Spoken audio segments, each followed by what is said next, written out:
You haven't tasted the perfect cornbread until you make this one. And let me tell you, it is amazing. The perfect texture, the perfect moisture level, the perfect sweetness. It is so amazing and it's super easy and you don't need any box mixes for this, okay? Making a cornbread base is really simple ingredients that you probably have at home. You're gonna need some cornmeal, brown sugar, all-purpose flour, a little bit of liquid, some eggs, salt, baking powder, and some melted butter. That's all you need to make the cornbread base. So we're gonna get right into it. We're gonna start whisking it up. You don't need any special equipment for this recipe. You just need a bowl and a whisk, and you're gonna want a 9x13 pan. What I'm using is a quarter pan, and I love the way that the cornbread turns out because this is a little bit lower of a lip than a traditional deeper 9x13 pan, but either works fine. So the first thing you're gonna add to your bowl are 2 large eggs, and we're gonna lightly whisk those up.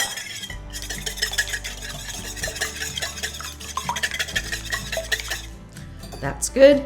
And now we're gonna add in 2/3 of a cup of packed brown sugar.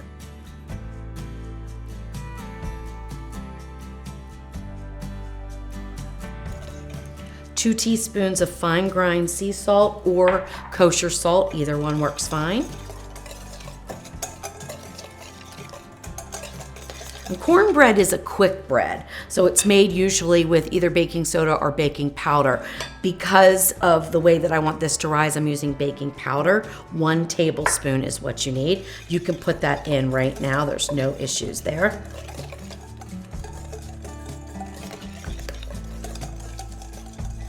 And now we're gonna go in with some of our dry ingredients. I'm gonna start off with adding the cornmeal, which is called corn flour in other parts of the world. You're gonna need 1 cup, and we're gonna put in just about half of it right now, and mix that in, and add in some melted butter. This is 1/2 of a cup of melted butter, but it's also cooled down a little bit. And just continue to whisk. Now, the amount of cornmeal to flour is what determines the texture of your cornbread. You don't usually use all cornmeal when you're making cornbread. You do want some all-purpose flour in there. It gives it a little bit of lift, makes it not so crumbly. A cornbread made with all corn flour or cornmeal tends to be very dry, very crumbly, and really not that great of a texture. You're gonna need 2 cups of all-purpose flour, and we're gonna put in about 1/3 of it right now, and keep adding in the butter, and we're just gonna alternate the wet ingredients. So there goes the rest of the butter in. Keep whisking. We have another liquid here, which I'm gonna go over in just a second. Let me incorporate this into the rest of the ingredients, and let's talk about the liquid, because this is apple cornbread. I don't even think I mentioned that.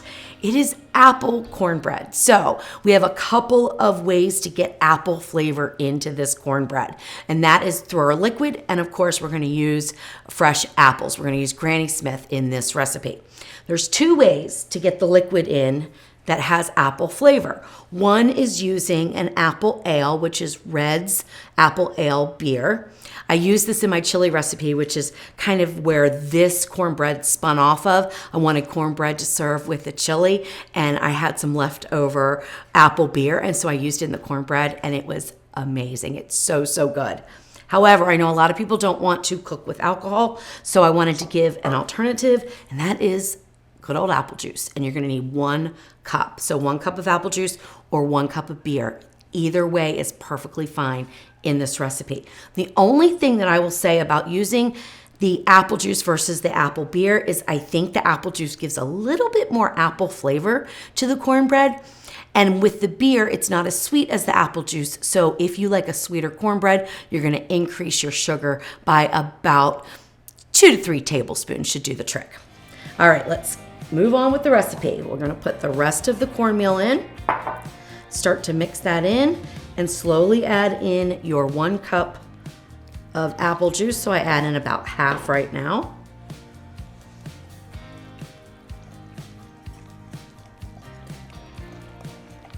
And the batter should be on the loose side for cornbread. If your batter is thick, when you're making cornbread. It's going to probably end up being quite dry. So I'll show you the consistency that we want. And that really applies to all kinds of cornbread. Of course, the drier it is, the crumblier it is. So that depends on how you like your cornbread. All right, the rest of the flour goes in, and then the rest of the liquid.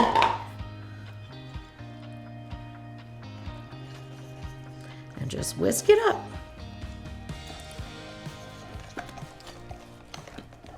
All right, our batter is now done.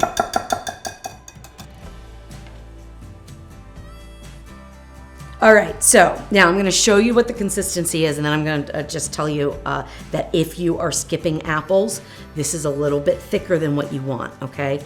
But this is the right consistency for this recipe because we are gonna grate in 2 Granny Smith apples, which as they bake, release more liquid.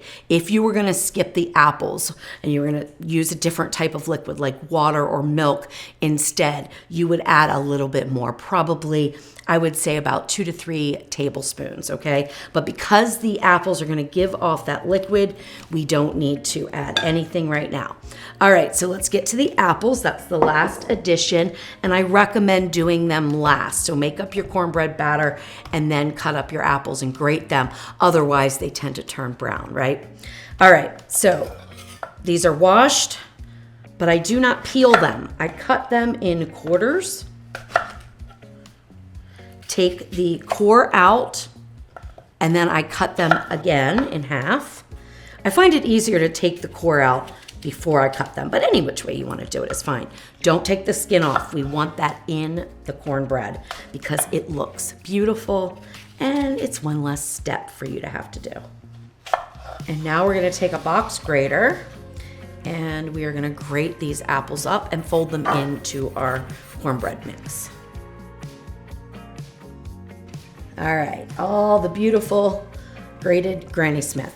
The reason why I use Granny Smith is just because I like the tartness of it. You could use any apple you want. The sweeter the apple, the sweeter your cornbread, okay? So if you don't want a sweet cornbread, but you want to use a sweeter apple, cut back on your sugar just a little bit.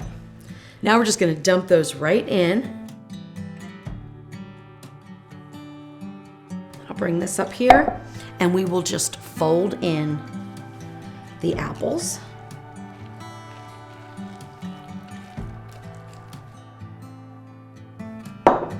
Now for the pan. You do want to butter the pan a little bit. And like I said earlier in the video, this is a 9x13. This is a quarter pan. I love using them. They are so versatile. Take the wrapper from your butter. It's going to have a little bit of butter on it. And butter your tray or your dish. And it's just a light buttering, and that's fine. And then we're gonna pour in the batter right into the tray. I like to pour it right into the center, and then I'll spread it out a little bit. And then it's gonna go into a preheated oven, 400 degrees Fahrenheit, for 25 to 30 minutes. That will depend on your oven. Now, if you wanted to make it in a smaller appliance like the Ninja Combi, you can definitely cut this in half and do an 8x8, and the temperature goes down about 25 degrees. But look, if you're gonna use the Ninja Combi, let me let you in on a little secret. Do not try to steam crisp it. It turns out terrible. This is a straight dry heat baking recipe. Don't steam your cornbread. It's horrible. Okay, there we go. That's just a little tip. All right, into the oven, 25 to 30 minutes. If you notice that your cornbread is browning unevenly, meaning one side is getting darker than the other, you can certainly rotate your pan halfway through the baking process, or like I did with 5 minutes left, I gave it a little rotation. And it's beautiful, but don't cut it. It has to cool for at least 30 minutes. All right, it's been 30 minutes. The pan is still warm, but there's nothing wrong with serving warm cornbread. You just want it to set for 30 minutes, finishes cooking inside, and it will be less likely to fall apart on you, okay? All right, so this baked for 25 minutes, but I have heard from my friend Amber that she left it in her oven for 30 minutes. She just wanted a little bit more browning on top, and every oven is a little different. So use your judgment. 25 to 30 minutes is the average of what it takes in a 400-degree Fahrenheit oven. All right, so let's dig in. Now, of course, you can cut your cornbread however big or small you want. It's completely up to you. And if you're using a non-stick pan, you may want to use a utensil that's safe for that. But mine's metal, so I can use metal. Look at that. It is absolutely perfection. Oh my gosh. I am so excited. Wow. It is so gorgeous. Oh, and did I show you? I hope you can see. But you can see the apple flecks all throughout the cornbread. That is why we leave the skin on. It's another reason why I like using the green Granny Smith apples. You could use the red kind, of course, just gonna look a little bit different. All right, let's give it a taste. Now I have some smoked honey butter here that I made, so I'm gonna try it with that, but I'm also gonna try it without anything and let you know which one I like better. So I'll put a little bit of the honey butter here.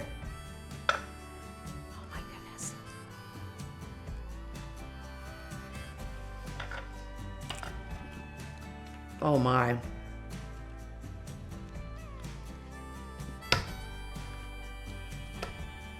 Wow, now that is a flavor explosion. You get a little bit of the smokiness, a little bit of sweetness from the honey and the apple. Oh my gosh. The texture of this cornbread is absolute perfection. It is so good. All right, let's give it a shot with nothing on it. Oh, I don't know. I'm not sure.